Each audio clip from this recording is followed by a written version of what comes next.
So tonight I am going to start on page 200. This section is titled Biological Changes. So there are many physical changes that are helpful to know about. And of course, everybody is different. These are generalities rather than hard, fast categories and differences. First of all, it's rare to watch someone die without distress. And this can be both for the person that's dying and the person that's watching the person dying. Some, as he says, simply close their eyes, gradually breathe less, and then slowly, not at all. There can be moments of lucidity. There can be days of lucidity, but then gradually they will lapse into unconsciousness. And this process can go on, he says, even for years. And as the process goes on, some changes are subtle and some are very obvious. I have been with a number of people the last few days of their life. I don't think I've ever been with anyone as they have actually died. But this comes up a little bit later, and he feels, and I agree with it, that people are kind of ashamed of dying with somebody else in the room, that they tend to wait until the room is empty.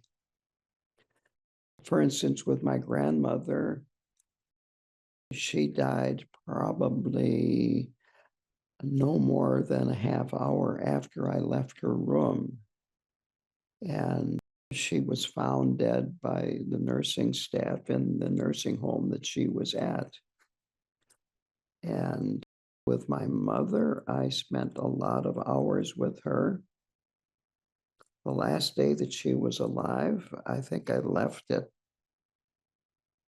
8 o'clock at night. And when I got home, Dad told me that she had died, and I turned right around and drove back to the cities and then said some prayers for her. And it's been this way with other people. There's another woman. This will kind of tie into what's going on later on in my talk and in the book.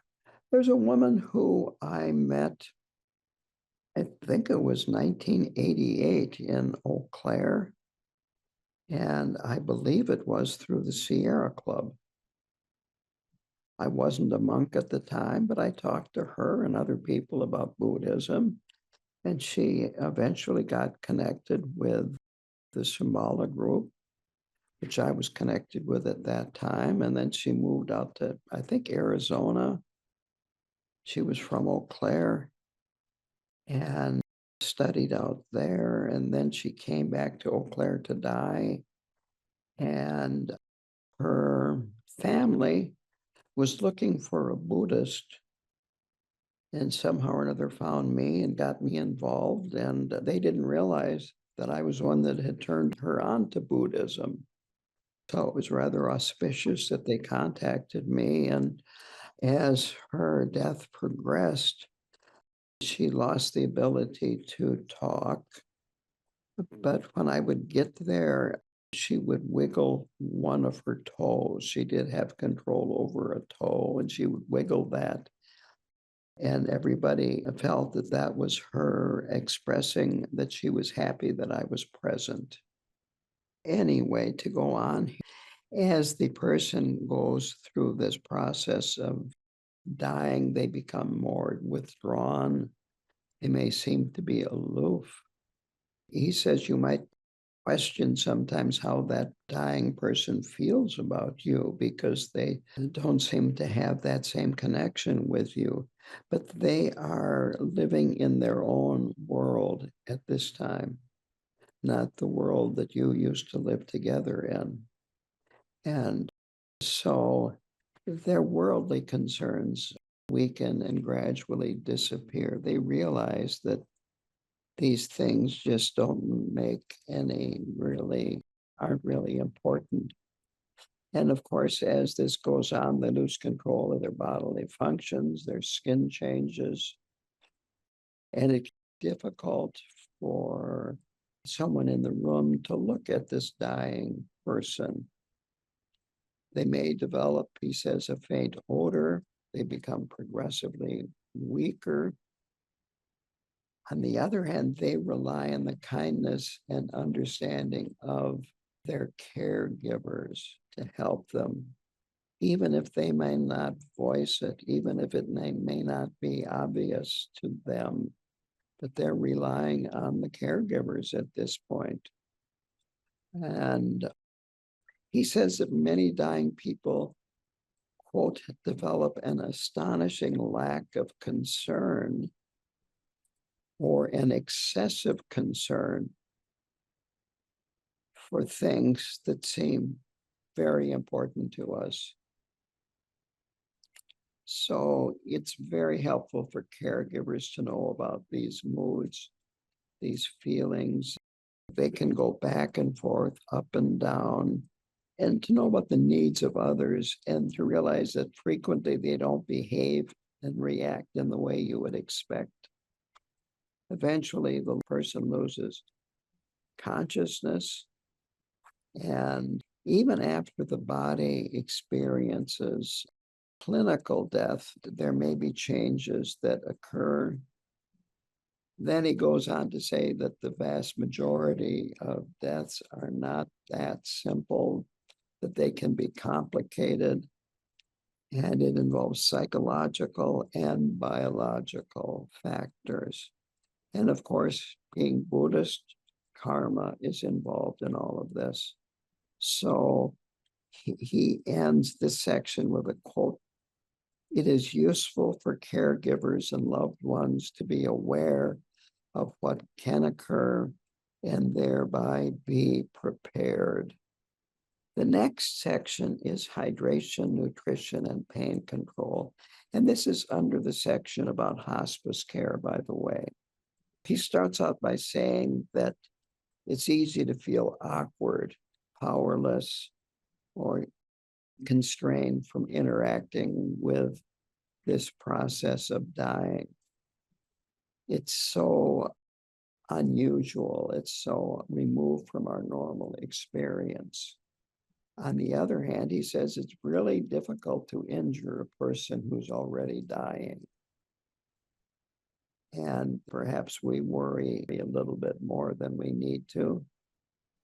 He says that there are stages of dying that we need to be aware of and that they can inform the caregivers of what to do and when. So here are a few general points that are talked at in this section. Hydration or not is open to question. Having an IV in place is, he says, quote, relatively benign. Give fluids to a dying person if they can drink. Moistened cotton washcloths can be applied to the lips, ice chips placed in the mouth, perhaps a few sips of water, maybe through a straw. They probably aren't going to need a lot of hydration, but it's good to offer them if they can take it. Now, on the other hand, invasive procedures have little value. Invasive procedures for nutrition.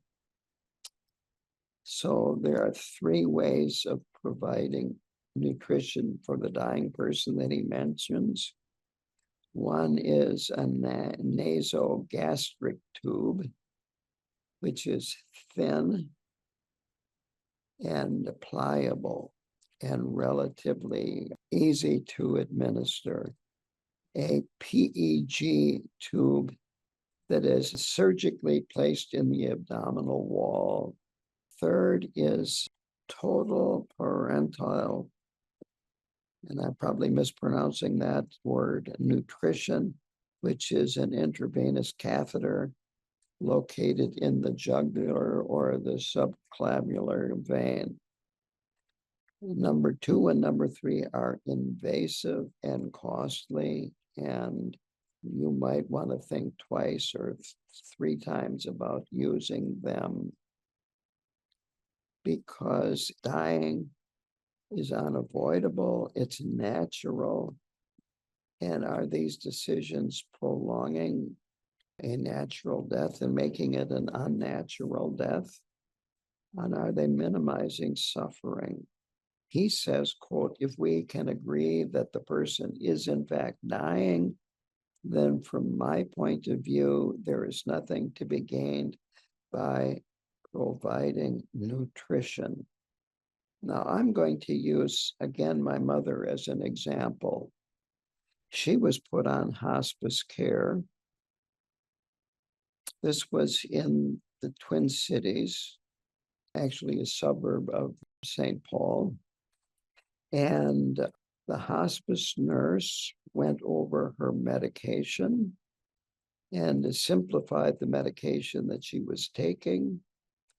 And she started giving her liquid nutrition.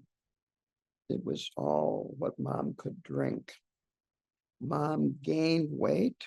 She became healthier, and she was taken off hospice care. This was in the first few months of hospice care. I don't remember how many months she was on it, but at that point, it was very beneficial, but none of it was invasive. It was all offering her these nutritional drinks.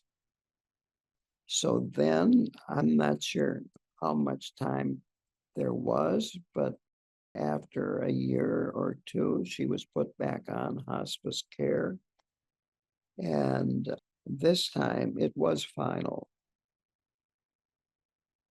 And as she progressed and got closer to death, she could no longer even drink nutritional products. And it became chips of ice, moistening the lips and so forth, because eventually she could no longer even drink clear liquids.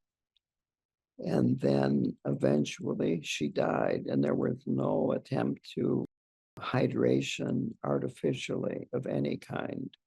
And as I said, I was with her the last day of her life, left at 8 o'clock to go home. And it was an hour and 20-minute drive. And by the time I got home, she had died. I don't know if Dad was with her, but Dad was living in the same apartment. It was actually a memory care unit. And I think this is important. Some of you have heard this already, but you might be amazed at what is available nowadays in these retirement communities. This was run by Presbyterian Homes, and they have over 30 in the Twin Cities area. Some of them are extremely expensive and elaborate and luxurious even. This was still on the upper level. There were some facilities that were much nicer, but here in this memory care unit, Dad got, and he was very attached to Mom, he got an apartment with 2 bedrooms, 2 bathrooms, a washer, dryer, a fully functioning kitchen, including a stove and an oven, refrigerator, microwave, and a living room. And there was a dining area off of the kitchen. My sister would come and visit. She lived out in New York, and she would stay overnight there with them. Sometimes I would come and visit when my sister was there, and the facility had rooms that you could rent out. And so I would stay in a rented room in a different part of the facility, but not in the memory care unit. And they had a dining room that Dad could take Mom to. He could leave this facility at any time. He knew the numbers that you needed to operate the lock and open the door. And so he could take Mom to this dining room, and there was a fully functioning restaurant there with menus that would change regularly. And he would order lunch with Mom there. And that's where Mom went on hospice care, and that's where she died, was in this unit. Going on here, advanced directives are very important at this stage so that the wishes of the dying can be followed. It can be very intense making these decisions if you don't know what the dying person wanted, and frequently you err on the side of more intensive care. Now, he says, don't be concerned about opiates. They are using them as pain relievers. And my understanding is when you're using them as pain relievers and you're not overdosing, you can't get addicted. And if you do get addicted, what difference does it make if you die? Again, here's an interesting story about Mom. She was just full of stories. I guess I'm full of stories about her. The Dad insisted on giving her medication, including her pain reliever, her opiates, until he overdosed her with opiates, and there was a trip to the emergency room. And when she came back from the hospital, of course, the facility took away all the medication and put him in a locked box, and Dad did not have the key. What was happening was that Mom was, I guess, what you would call a hypochondriac. And a lot of her pain was imaginary. And so Dad would give her an opiate for pain. And then she would still complain about pain. And then Dad would give her another until she quit complaining about her pain. An interesting side note to this is that she had tripped twice in her 80s on their dog and had hip replacements on both sides. And she was in a wheelchair. And as the dementia progressed, she would get up at night in the middle of the night and wander without a wheelchair, without a walker. It's interesting about pain. It is interesting about pain. And Mom had a very traumatic childhood, and it's understandable why she would be this way about pain. So anyway, it is possible that opiates could speed up death slightly. It's good to, and I like this point. Doctors will naturally have different opinions. I have found this in my own case. I have heart failure, and I've had it described as idiopathic. I've had it described as due to chronic Lyme disease. I've been told I had a heart attack and didn't know it. And I think I've had another reason for why I have heart failure. And that's just on one point. So your advocacy for the person that is dying is important. That you need to be clear about what you believe. You need to question the doctors. Don't just accept what they say, but question them. You need clarity. You need wisdom. So as a Buddhist, it's good to meditate, calm your mind down, and let your wisdom come forth. Think about what this loved one would want and try to achieve that. And he says this, and I think this is very important: be firm yet gentle when dealing with professional caregivers. You don't want them to feel that you're against them. You want them to feel that you're working as a team. And obviously, it's good to have conversations with a dying person before they are seriously ill and unable to talk about what they want.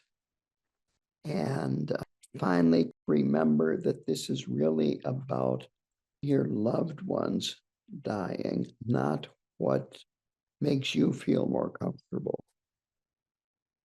So that finishes that whole section. And the next is physical signs and symptoms of dying. And this is actually by Andrew Holecek. So the first is the actual dying experience. There again, this is repeating what has already been covered a little bit. It's highly variable. It depends on each individual, and that there are spiritual and physical stages of dying. Some stages can be skipped. Some people will have them out of order. Some are visible. And some stages are invisible. He's already covered the spiritual stages, and he did that first because they're more important than the physical stages. So, first of all, dying and death are natural processes. And second, quote, the golden rule is that no one needs to suffer from physical pain at the end of life. Again, don't worry about addiction. Make the dying person comfortable. Have advance directives and other written documents. Have durable medical power of attorney. If you don't know, find out if the dying person has these documents. Another point that he makes is people can die suddenly, even if they have a slowly progressing disease. And a person can be undergoing chemotherapy for cancer and be killed in an auto accident on their way to treatment. It's that simple. But what he's saying here, he didn't say that, but he is saying is that the progressive disease may suddenly jump to a much more serious level. So he says, know the signs, and they're in this chapter. I recommend much of this book to refer to it from time to time and reread it and try to remember some of these important points. So know the signs. If you're working with another person, maybe refresh yourself and go over various parts of this book that apply to how you're working with the other person. Accept these signs. Reassure the dying that it is natural. And this is a very important point. He says, balance artificial life with authentic death when considering level of care. I remember Rinpoche, Khenpo Karthar Rinpoche, talking about a Tibetan who was seriously sick in this country, and he flew back to probably India or Nepal because he felt there his life would not be prolonged artificially when he sought medical attention. And he says, don't get in the way of the body's inherent wisdom. Be informed when making decisions. He talks about hydration. I would just say, go back to what I just talked about under hospice care about hydration. And the dying eat less, and then they eventually are not able to eat. And it's good to give spiritual nutrition to the dying. So he says, familiarize yourself with these signs and stages of dying in this section. So sometimes the body is hot, and there are ways to deal with this. Also, it can be cold. He recommends avoiding electric blankets because you can overheat and harm the person. Notice that there are changes in the stool and urine, and be observant of the need for water and the need for food. And this is surprisingly repetitious of the previous section. But again, the person that is dying will withdraw from the world, usually spend more time sleeping, resting with their eyes closed, and that it's good to heed this natural wisdom of the body. Now, don't assume that the person can't hear you, even if they look like they're sleeping. So be careful what you say when you're in the room with that person. I'm even going to say this, that even when you're not in that room with that person, try to have your thoughts be positive about the person, because I think that they can affect that person. So try to keep positive thoughts about the person. I didn't have the courage to tell my grandmother, it's okay to let go. You don't have to hold on for me. But I would think these thoughts when I was out of the room. And I might be wishful thinking, but I can't help but feel that they had an effect on grandma. And the next point is say your goodbyes early. Again, I've been surprised at how I leave and they seem to be about the same way that they were the day or two or three before. But then when I come back next time or when I get home, they have passed away. And here he mentions that they frequently die when no one's around. He says dying people love to be touched. So don't hesitate to touch the dying person. You're not going to catch anything unless they have a contagious disease. And you could touch them with gloves on and have loving thoughts when you're with them. He says to respect the hospice workers and professional caregivers. Again, going back to Mom, she became extremely happy. And this surprised me. It was like she had a personality transplant. I can't help but feel it was her Buddha nature coming forth, as she had dementia or Alzheimer's, was never diagnosed because she was afraid to go to the doctor or the psychiatrist. But as her brain was gradually reduced, her memory was reduced, suddenly she became happy.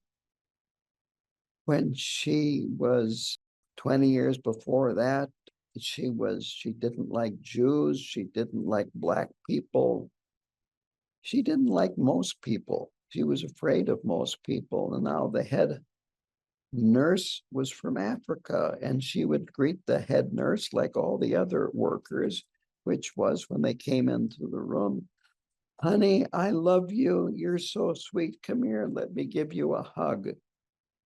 Well, you don't have to respect the hospice workers quite like that, but Mom got very good care. I think the workers love to get in there and work with her. So respect the hospice workers doesn't mean that you can't consult with them and give them some advice and give them your opinion and so forth, but treat them with respect. Be an advocate for the dying. Both the dying person and stressed out loved ones can have emotional outbursts. Don't be surprised if that happens, but don't join in. And he says sedatives calm, the patient, but they can also calm you and the other loved ones. And he's not talking about you taking them. It's just when the dying person is calmer, it kind of goes around the room. So he says it's good to have an idea of what the dying person may be experiencing.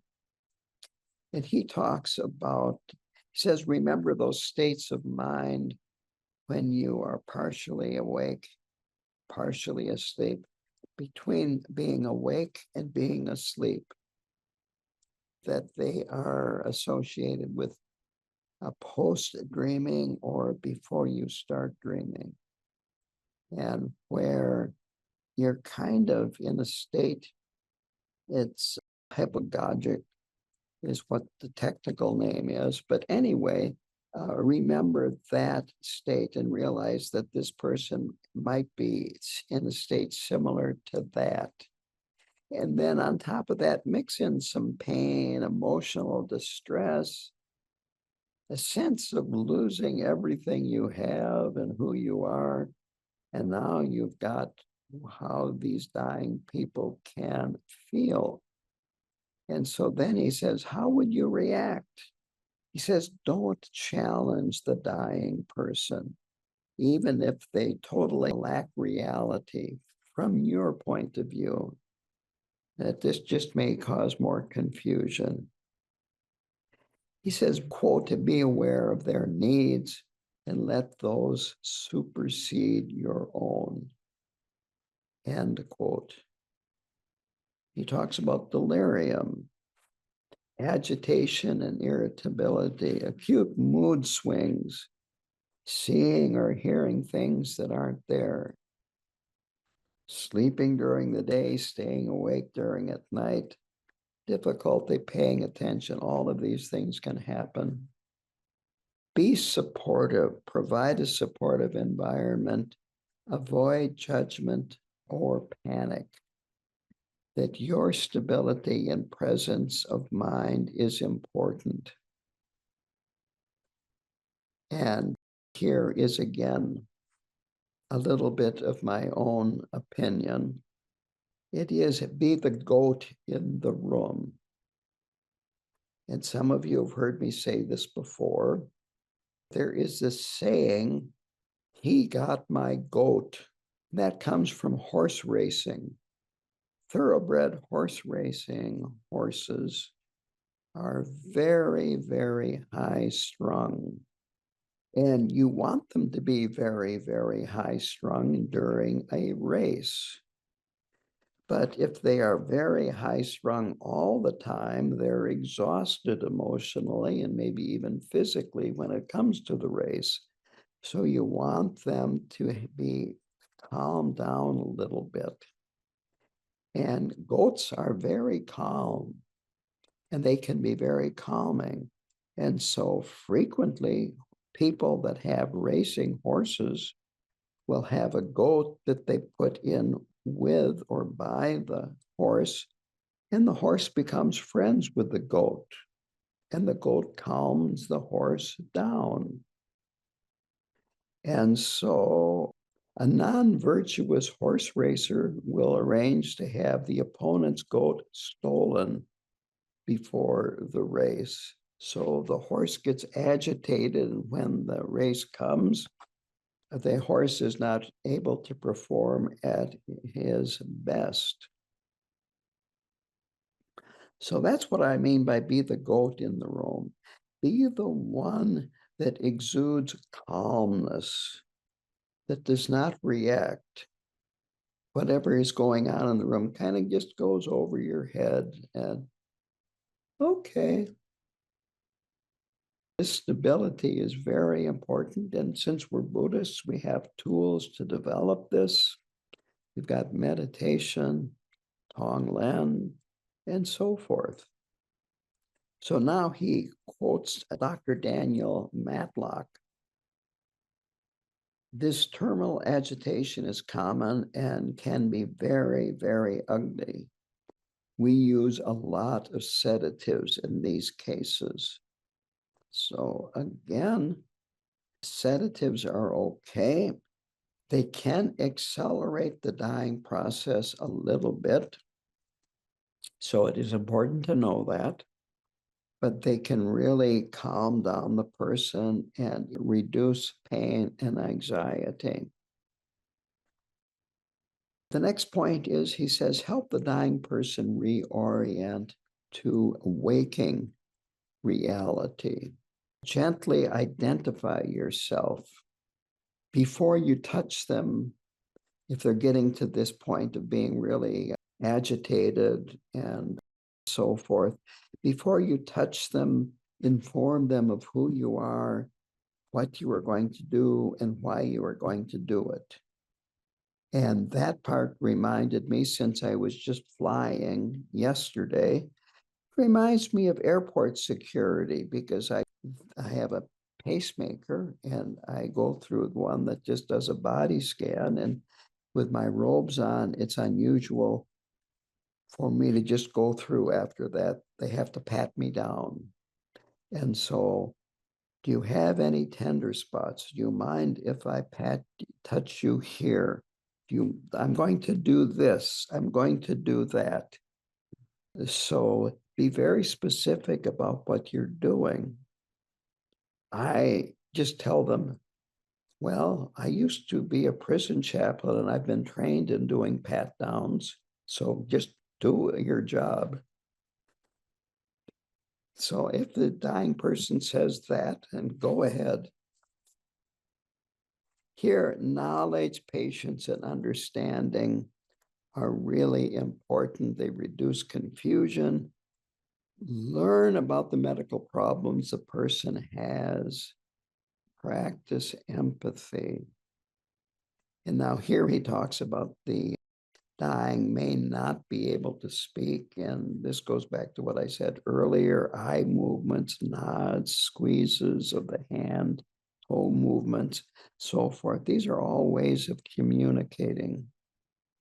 I remember when I was married, visiting my in-laws, and my former wife's grandmother had a stroke and was severely paralyzed. She was in a nursing home.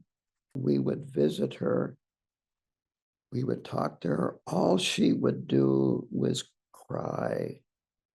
That's the only emotion she expressed. I'm not sure how much movement she had, but the only movement I saw was some slight head movement and then crying, tears. She couldn't talk. So these are all signs of communication. And then he says, quote, remember that we're trying to help them relax. Then he says, the relative may be dying, relative reality, the body. The absolute never dies. This is an important point.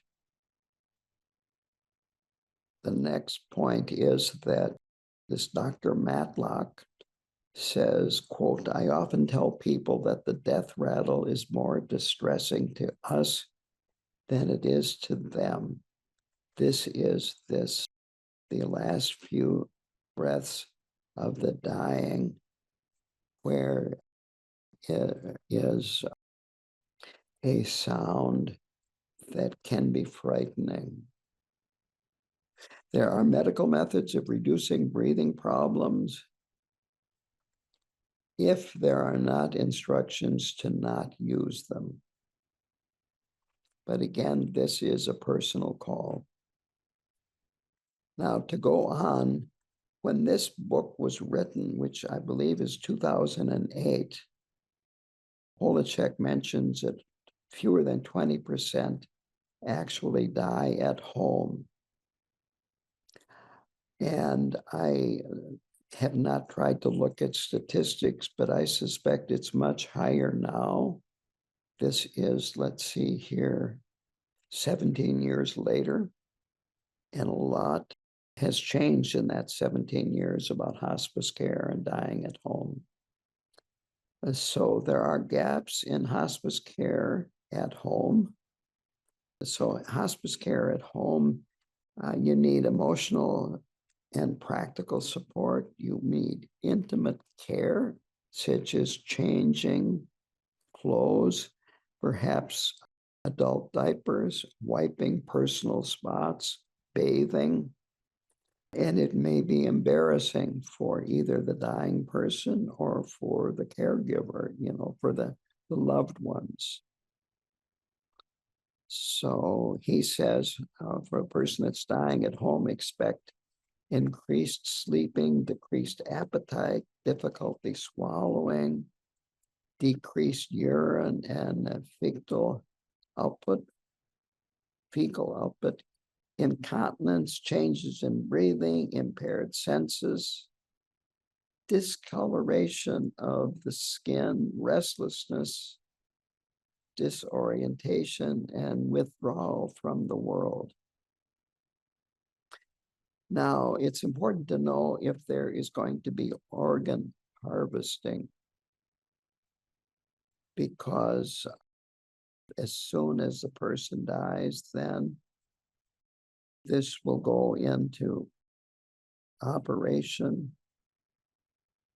So then it's also important to know the signs of death. He mentioned that if it's an open casket, the person needs to be lying on their back at the point of death. Contact the funeral director. Open caskets are getting to be rarer and rarer, but they still happen.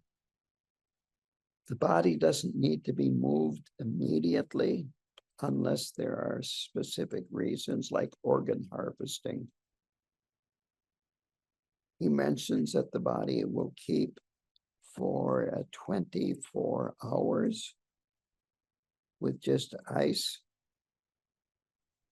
and that with dry ice, it will keep up to 3 days. Again, death is completely natural. And at one point, it's the end of one life, but it is the beginning of another journey and another life. When someone dies, you could actually meditate for a little while or a longer while, make the call later to the funeral home or the doctor or the hospice or whoever it would be.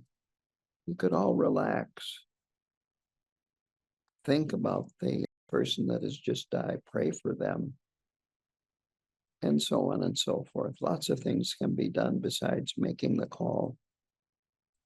So preparation, and that's why I'm teaching this class, can help us understand what's happening physically, what might be happening spiritually, and what needs to be done in the relative world. He says it's difficult to predict the amount of time a terminally ill person has left. So here are some common indications of impending death. He starts with a few months before. And again, these are not hard, fast rules. The person begins to withdraw. Touching and the presence of loved ones becomes more important than words. He says, now you're following your elderly loved one around to keep them from hurting themselves, much like you follow a young child around to keep them from hurting themselves. You have changes in breathing and eating. There's this negative spiral of disease, weakness, inability to recover. Quote, while we can try to lessen the effects of this spiral, we often can't prevent it. So it's time to settle unfinished business, whether it be practical or emotional.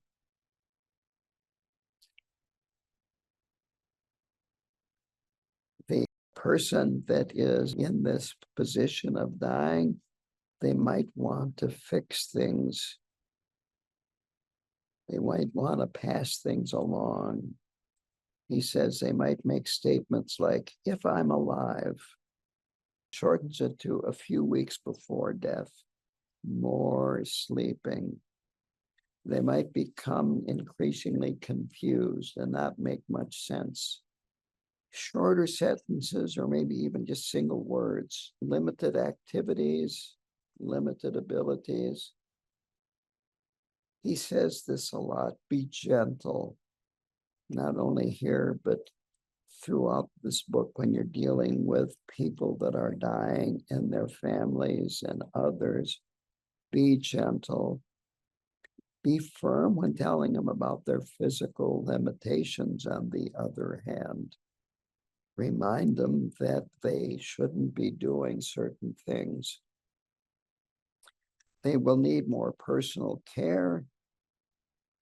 And then I'm just adding this, know the signs and symptoms that are mentioned in this section that I'm not talking about. There's going to be limitations to food and liquids that they consume.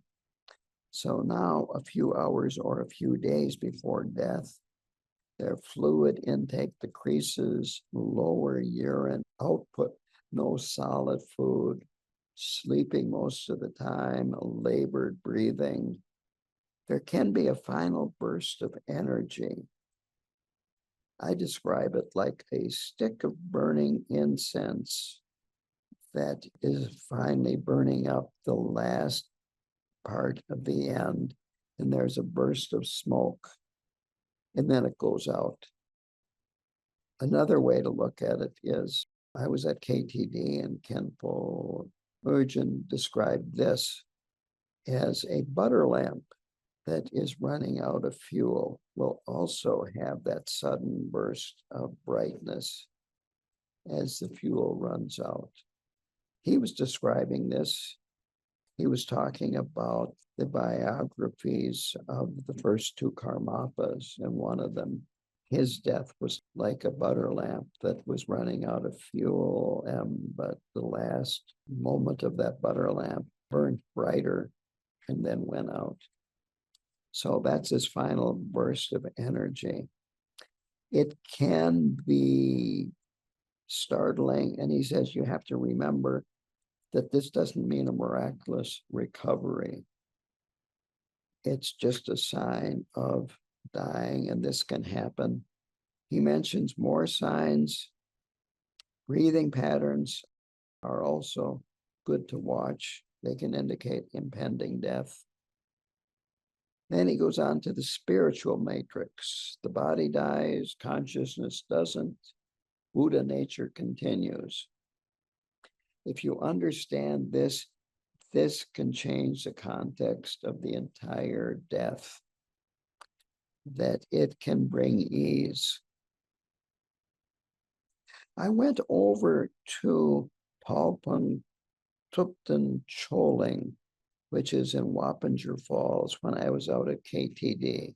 They have a 3-year retreat center there. And I actually know 2 people that are in that retreat, and it's going to end the 28th of July. But anyway, there was a Rinpoche there. I did not get his name, but I ate lunch with him and a number of other people. And after eating, he gave a short teaching. And he kept saying, Buddha nature, Buddha nature. The guru is Buddha nature. Our nature is Buddha nature. And so on. I think he mentioned Buddha nature 15 times in 10 minutes. So we want to identify with Buddha nature, not the disease. Quote, there is a big difference between appreciating a diagnosis and identifying with it. Our identity is our Buddha nature. The relative doesn't negate the ultimate. The relative is the relative of the ultimate. The ultimate is the ultimate of the relative. Now, this might be difficult to understand, but this is the way it is. So we are spiritual beings. We have physical experiences, but we are not physical beings with spiritual experiences. We have one lifetime after another, one body after another. But the Buddha nature is constant, unchanging, can't die, never was created. So he says, don't pigeonhole and dismiss the physical experience as the relative, that's too simple, it's too easy. And on the other hand, we don't want to dismiss the spiritual preparation. That's why he covered that first before the practical preparation. So then on page 219 is empty the disease. And this is getting close to the end of this section. So a deep understanding of emptiness can give a completely different view of disease and death. Study that Kempo Sutram Gyamso quote. Here is part of it. But on the level of apparent reality, in parenthesis, disease, it arises as mere appearance, like a dream, an illusion, a reflection of the moon in water. With an understanding that illness is not truly existent, you could cure yourself, end quote. Now, the cure yourself needs to be explained because that can be easily misunderstood, Holecek says. Cure means put it in a proper perspective, that your Buddha nature can't die. The disease is in the relative world. The disease will die. Your body will die. And it's not helpful to explain to the dying that somehow or another they karmically created their disease. That's not going to make them feel good. So don't talk that way. Now he talks about the fault of New Age thinking. And personally, I don't know if it's me or something else, but I hear less of New Age thinking than I used to 17, 20, 30 years ago. But he goes into it, so it's worth talking about. That New Age thinking, he says, is like spiritually bypassing what's actually happening. It ignores the relationship of duality and non-duality. There is non-duality because there is duality. If you don't have duality, how can you have non-duality? Without understanding it, duality and non-duality, it becomes disconnected, even dangerous. It's a superficial view, it's escapist. He says it's disingenuous compassion. It's actually a lack of empathy.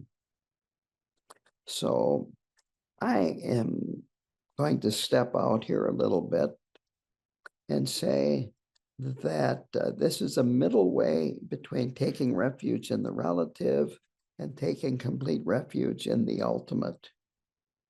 We take responsibility for working with our own mind and our own body. Quote, a complete and accurate identification with the spiritual, in the words of Ken Wilber, transcends but includes the material. It honors and integrates the relative while simultaneously transcending it. Then, in the Mahamudra lineage supplication, it talks about the inseparability of samsara. No, I think this is the four dharmas of Ampopa. But anyway, there is this inseparability of samsara and nirvana. This is the idea of duality and non-duality. Now, I'm going to add this. The ultimate is non-conceptual and thus beyond both duality and non-duality. So to continue, don't force your philosophy on the dying. Try not to minimize the experience of the dying by saying, oh, it's empty. That won't help. Holecek says, quote, the ultimate view is to unite the two. And again, I disagree respectfully and say that unite the two is still relative, conceptual. When you get into beyond duality and non-duality, which is non-conceptual, that is actually the ultimate.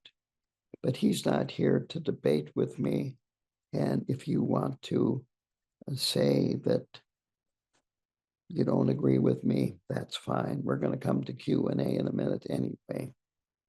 So acknowledge the relative appearance of the disease. Don't solidify it. The proper holding of the environment comes from acknowledging the illusory and transparent quality of the disease and the body that is holding the disease. Don't dismiss relative truth.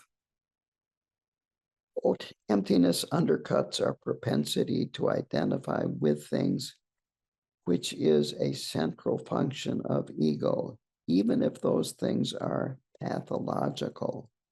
We have stressed that the ego is exclusive identification with form. Now we see that it is exclusive identification with anything. So this includes uniting duality and non-duality. The ultimate is beyond conceptuality.